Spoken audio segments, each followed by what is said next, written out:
আরে মা, এমন একটা খারাপ খবর শুনে আমি কি করে তেষ্ট হতে পারি বল বাড়িতে? এই যে দেখ না জীবন না, ও তো আমাকে কোন নজরে দেখে, কিন্তু তাই বলে ওর এমন খবর শুনে আমি আসবো না এখানে। তাহলে ডাইরেক্ট পিসিমণির সাথে দেখা করতে নার্সিং হোমে গেলেন না কেন? আমি তো বলেছিলাম এই কথা, কিন্তু কে শোনে কার কথা?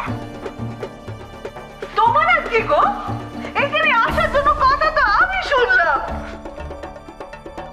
শুধু তোমাকে একা নয় মা, কথা আমাকেও শুনতে হবে। সবাই আমাকে দোষারোপ করবে, বলবে যে আমি তোমাকে শিখিয়ে পড়িয়ে এনেছি এসব কথা বলার জন্য। এবার কি কথা ঝিলমিল? তুমি তোমার মাকে খবর দিয়েছো উনি আমাদের শুভাকাঙ্ক্ষী বলে ছুটতে ছুটতে এসেছেন? না না বিয়ান, আপনি মাফ করবেন, সেটা ঠিক। আমার স্ত্রী এই বাড়িতে পা রাখা মাত্রই যা কথাবার্তা শুরু করেছে, তার জন্য আমি লজ্জিত বিয়ান, লজ্জা বোধ করছি। অথচ বাড়িতে ও যেভাবে কান্নাকাটি করলো সে কথা ভাই, আপনাদের যা মানসিক অবস্থা, সেখানে ও শিখা বাড়ি চলো, এক্ষুনি বাড়ি চলো। দয়ানন্দবাবু শুনুন শুনুন শুনুন শুনুন, কি বাড়ি যাবেন? এইমাত্র তো এলেন। আর আমরা তো সবাই জানি যে শিখা দেবী অল্পেতেই একটু বেশি উত্তেজিত হয়ে পড়েন। আমরা তার জন্য কিছু মাইন্ড করিনি। ঠিকই তো দয়ানন্দবাবু, উনি ঠিকই বলেন। না না বিয়ান, এইখানে এসো এরকম একটা পরিবেশ সৃষ্টি করা একটা অভ্যাসে দাঁড়িয়ে গেছে। অথচ আপনাদের সকলকে থেকে বুঝতে পারছি আপনাদের মানসিক অবস্থা কি পর্যায়ে এসে দাঁড়িয়েছে।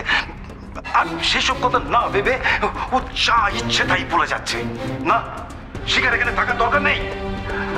আর যা খবর আমি ওই ঝিলমিলের কাছ থেকেই পাবো। আপনার যে স্ত্রীর কথা শুনে এইভাবে দৌড়ে চলে এসেছেন, এটাই তো যথেষ্ট। না বাবা। ঝিলমিল, বাবা মাকে ভেতরে নিয়ে যাও। ননি। হ্যাঁ ছোট বৌদি। ওনাদের চা জল খাবারের ব্যবস্থা করো। ঝিলমিল চল, বাবা মাকে নিয়ে ঘরে যাও। যাও চলো ননিদি, একটু এসো। বাবলু চল, দেরি হয়ে যাচ্ছে।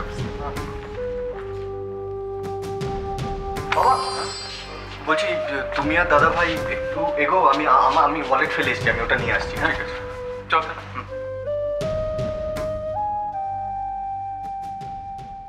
আচ্ছা শোন তো মা, আমাকে ধীরে সুস্থে বসে একটু বল দেখিনি কোনো কি এমন জাদু টোনা করছে যে সব কাজ একেবারে ওর হাতে গিয়ে তবেই উদ্ধার পাচ্ছে।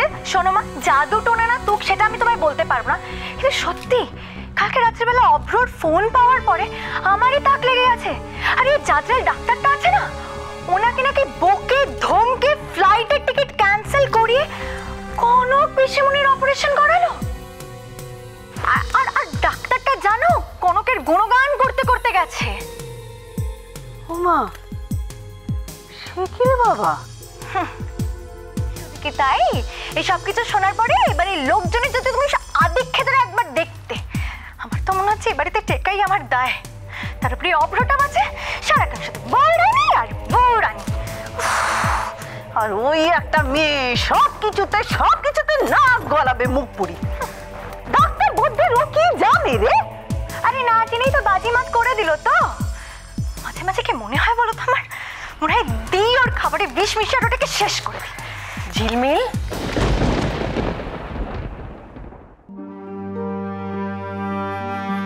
আমি কোনোদিনও তোমার কাছে কিচ্ছু চাইনি শ্রী।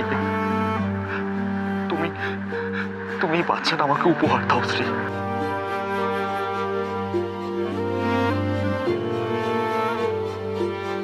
পার্থ আসবে না একবারও?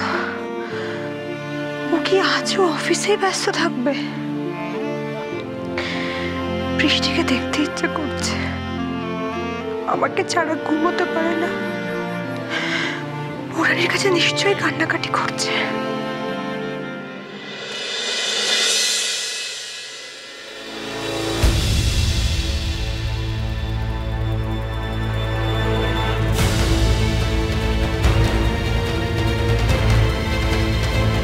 আমি তো ভাবলাম তুমি আজকে আসবেই না। পার্থ,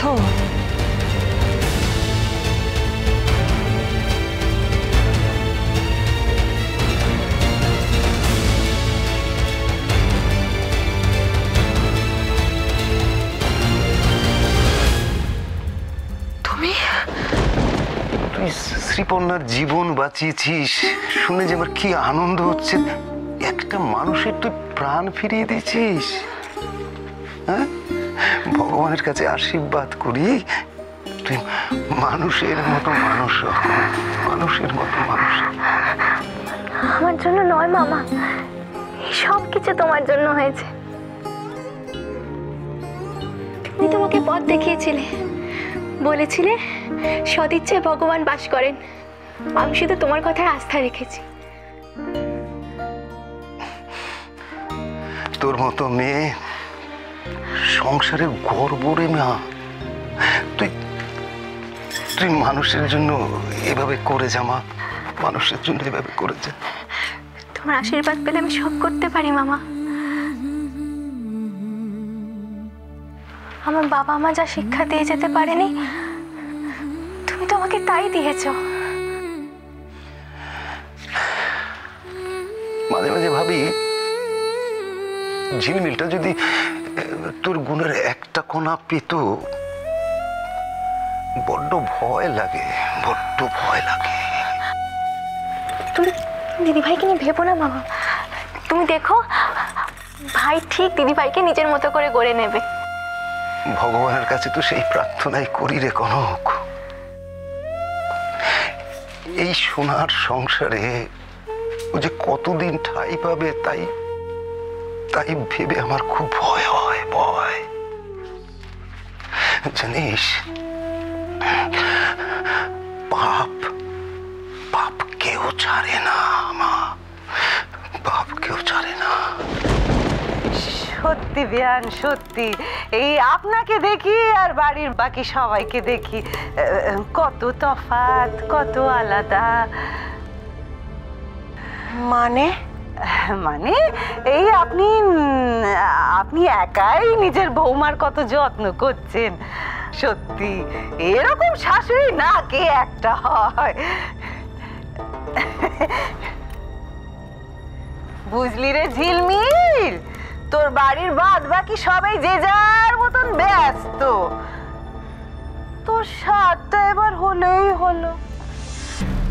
ওমা, স্বাদ কেন হবে না? নিশ্চয়ই হবে। আসলে স্ত্রীর হঠাৎ করে এরকম হওয়াতে সবার মনটা ওদিকে চলে গেছে।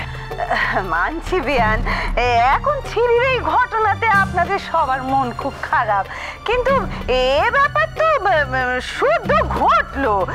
এতদিন ধরে সবাই কি করছিল, কেউ তো রাতটুকু কাটছে না।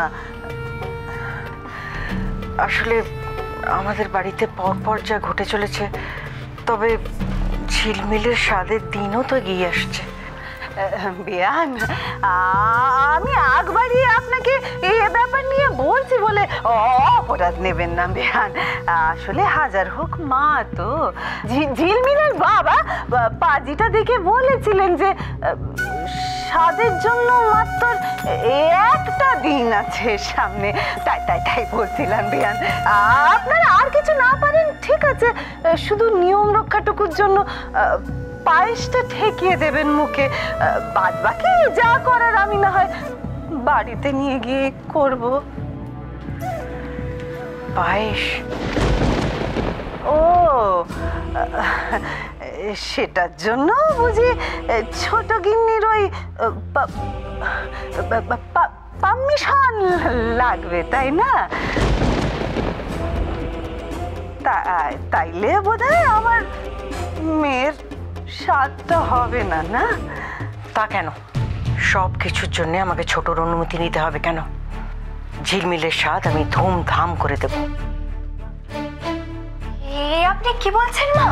আর পিসিমণির তো এই অবস্থা, তার মধ্যে তাতে তাতে কি হয়েছে? দেখো ঝিলমিল, স্ত্রী যদি সময় মতন বাড়ি ফিরলো তো ভালো, তা না হলেও আমি তোমার স্বাদ ধুমধাম করে দেবই।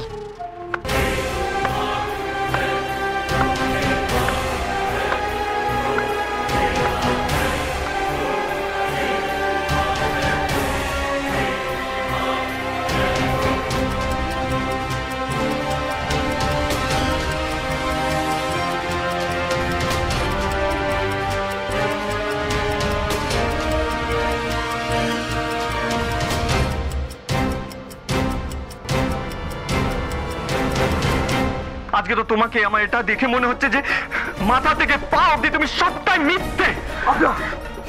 তোমার সাথে আর আমি একটা কথাও বলতে চাই না, তবে এতটুকু জেনে রাখা তোমার জন্য খুব দরকার। I hate you.